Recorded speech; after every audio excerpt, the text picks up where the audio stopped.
Opisyalen analukatan ti dua akad sa aran a multi-purpose building ti lokal a gobyerno ti San Isidro Abra itanga aldaw babaen iti panangidaulo ti DILG kinagiti LGU officials.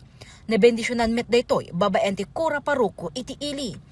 Ti pasilidad ang nairugian na aramid iti napalabas atawen, ketkid daw ti LGU San Isidro, iti national government, babaen ti local government support fund, iti sidong ti financial assistance to local government unit wenno FALGO. Nga dito ket i-request da ijay Department of Budget and Management, no, so nga kasapulan da, so nga inapruban ni DBM, so nga in-download da iti pondo worth 10 million iti munisipyo iti San Isidro, tapnon ti kasta ket isuda iti mangimplementar metlan iti nga proyekto. Ti DILG ket isu na lang iti tumulong nga mang-monitor iti nga proyekto, ma-ensure nga talagang may implement isuna nga nasayaan. Ti may kadwa akad sa aran ti pasilidad, tiyag serbi a baro a legislative office iti ili. It will be served for our constituents, first and foremost. Mas komportable, mas accessible pa iti tattao, mas conducive talaga nga maipakat da iti trabaho da as the legislative.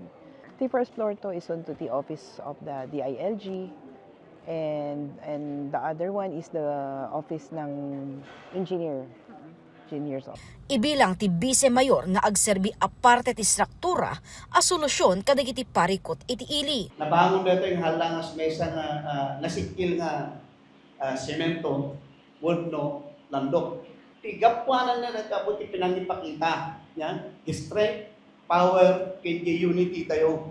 Dahil nga building kat mesa nga may bilang nga linong itinamnama iti San Isidro. May sarating nga kamang itinatiadaan man kinyaman ka problema ket dahil nga building ket namnamahan nyo nga dakkel iti kay papanang iti biyak wano may take nga pagsayakan solusyon iti problema iti kay kailangan ka sa Isidro. Kagiddan ti programa napadayawan pay iti ili iti Seal of Child-Friendly Local Governance kalpasan ti panakay pasada ti 2025 Child-Friendly Local Governance Audit.